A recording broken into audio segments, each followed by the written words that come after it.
On peut faire remonter la philosophie grecque à Thalès, qui vécut dans la colonie ionienne de Milet, vers l'époque de Solon.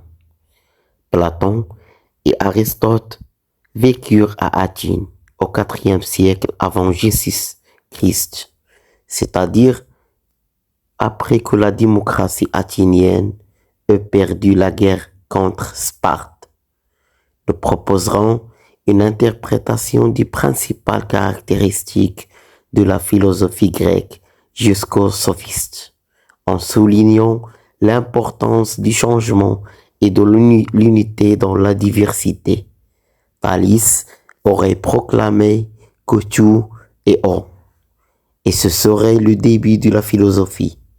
Pour le lecteur moyen ayant peu de connaissances en philosophie, on peut difficilement avoir un point de départ moins consistant. Cela n'a absolument aucun sens, mais laissons à Thalès le bénéfice du doute. Il n'est pas raisonnable d'attribuer à un homme l'affirmation selon laquelle tout est un, au sens littéral, que ce livre ou ce mur, par exemple, sont de l'eau au même titre que l'eau qui sort du robinet, qu'a pu vouloir dire Thalès. Avant de commencer notre interprétation de Thalès, rappelons certains aspects qu'il est toujours utile de garder à l'esprit quand on lit de la philosophie. Les réponses philosophiques peuvent souvent paraître triviales ou absurdes. Si, dans une introduction de la philosophie, paraître, nous étudions différentes réponses. Par exemple, celle de 20 à 30 systèmes intellectuels, l'un après l'autre. La philosophie peut paraître à la fois étrange et lointaine. Pour comprendre une réponse, nous devons bien sûr savoir à quelle question il fait référence. Et nous devons savoir quelles raisons ou quels arguments existent. Le cas échéant, pour justifier la réponse, nous pouvons illustrer ce fait par les distinctions suivantes. Quand nous étudions la physique, il n'est pas nécessaire de clarifier constamment le type des questions ou des arguments qui existent pour justifier la réponse. Étudier la physique, c'est avant tout se familiariser avec les questions et arguments qui en forment la base. Quand les étudiants ont acquis cette familiarité, ils peuvent alors apprendre les réponses aux questions. Ce sont celles qui sont exposées dans les manuels. Cependant, il n'en va pas de même en philosophie. Il existe ici une grande variété de questions et d'arguments. C'est pourquoi il faut, dans chaque cas, tenter de saisir quelle question pose tel philosophe et quel argument il utilise pour justifier telle ou telle réponse. C'est alors seulement que l'on peut commencer à comprendre les réponses. En physique, cependant, nous savons aussi comment s'appliquent les résultats ou les réponses. Ils nous fournissent des moyens de contrôler certains aspects de la nature. Par exemple, en construisant des ponts. Mais comment une réponse philosophique peut-elle être utilisée? Nous pouvons bien sûr utiliser une théorie politique comme modèle de réforme de la société. Mais il est rarement aussi facile de dire comment utiliser une réponse philosophique.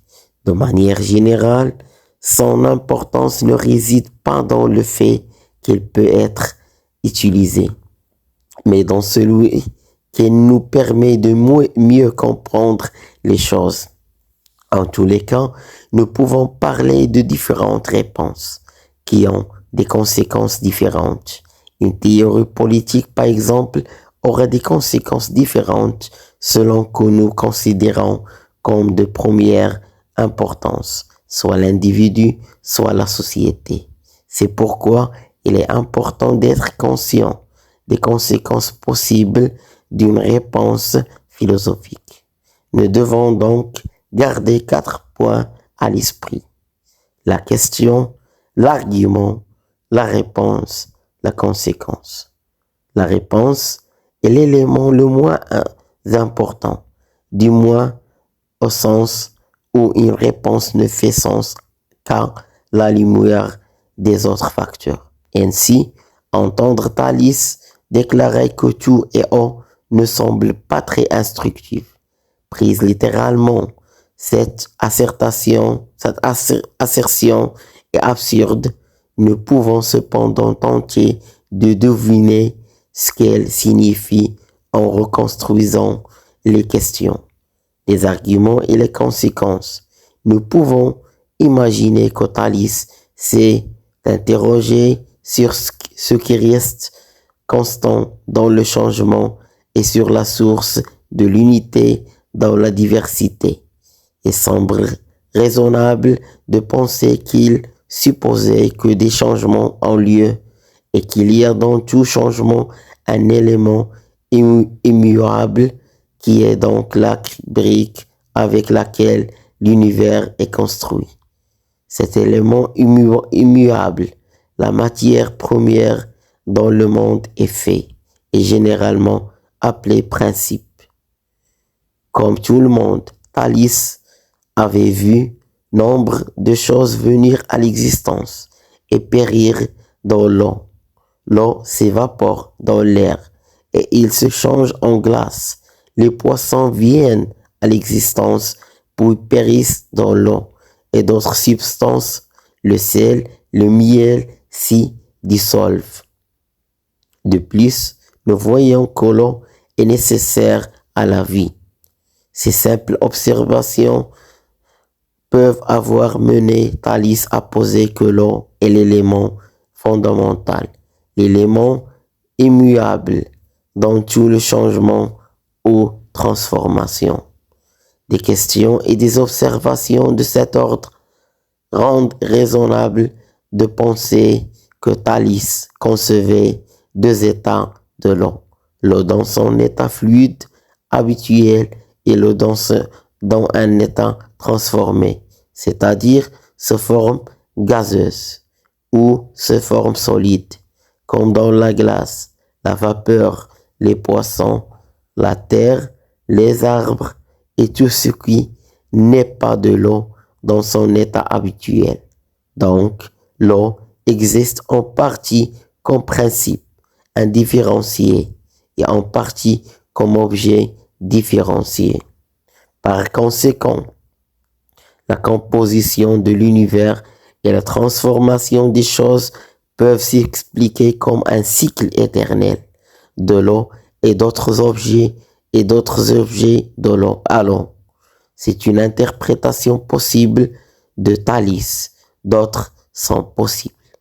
Nous ne voulons pas dire par là que Thalès a commencé effectivement par une question clairement formulée, qu'ensuite il a cherché des arguments et qu'enfin il a trouvé une réponse.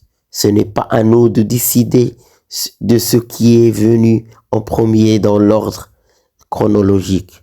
Nous essayons seulement de reconstruire une cohérence possible dans la philosophie de Thalès. Mais si nous adoptons cette interprétation, voici ce que nous pouvons dire. 1. Thalès se demande quel est le composant fondamental de l'univers. La substance représente l'élément immuable dans le changement et l'unité dans la diversité. Le problème de la substance deviendra ultérieurement l'un des thèmes principaux de la philosophie grecque. 2. Thalès donne une réponse indirecte à la question de savoir comment le changement a lieu. Le principe, l'eau change d'un état à un autre. Le problème du changement deviendra également une question fondamentale de la philosophie grecque. Les questions et les arguments de Thalès sont aussi scientifiques que philosophiques. Il est donc scientifique autant que philosophe. Qu'entendons-nous par science quand nous l'opposons à philosophie? Dans les grandes lignes, on peut distinguer la philosophie de 4 autres activités: l'écriture créative, les sciences expérimentales, les sciences formelles et la théologie. Indépendamment du lien plus ou moins étroit qu'un philosophe peut entretenir avec l'un de ces domaines, nous pouvons dire que la philosophie tire sa particularité des éléments suivants. Par opposition à l'écriture créative, elle est censée poser des assertions qui peuvent être dites vraies ou fausses. Il ne dépend pas de l'expérience de la même façon que les sciences expérimentales. Au contraire des sciences formelles, la logique et les mathématiques, par exemple, elle doit réfléchir sur ses propres présupposés et tenter de les discuter et de les légitimer. Au contraire de la théologie, elle n'est pas un ensemble arrêté de présupposer que pour des raisons religieuses, on ne peut abonder même s'il dispose toujours d'un certain type de présupposés. Dans la mesure où les arguments de Thalès reposent sur l'expérience, il semble judicieux de le dire scientifique, mais étant donné qu'il semble poser des questions mettant en jeu la nature comme un tout, il y a de bonnes raisons de le dire philosophe. Les Grecs, à cette époque, ne distinguent guère science et philosophe. Cette distinction apparaît dans les temps modernes, non à l'époque de Thalès. À la fin même du Xe siècle, nous voyons Newton décrire la physique comme philosophie naturelle, mais que nous qualifions Thalès scientifique et ou de philosophe. Il est évident qu'il y a disparité entre sa réponse et ses arguments. En un sens, la réponse est trop large pour les arguments. Thalès affirme plus qu'il n'en a le droit au regard des arguments employés. Cette disparité entre les arguments et assertions semble être typique des premiers philosophes grecs de la nature.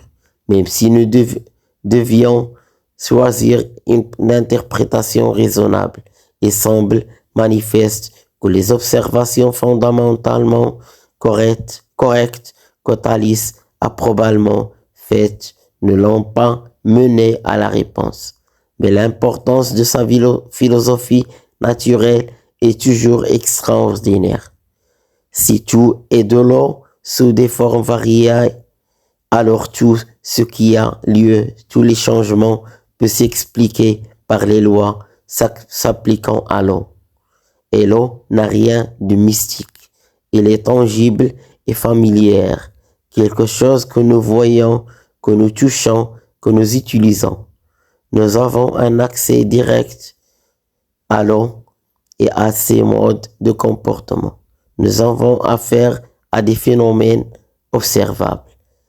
Rétrospectivement, nous pouvons dire que cette philosophie a ouvert la voie à la recherche scientifique.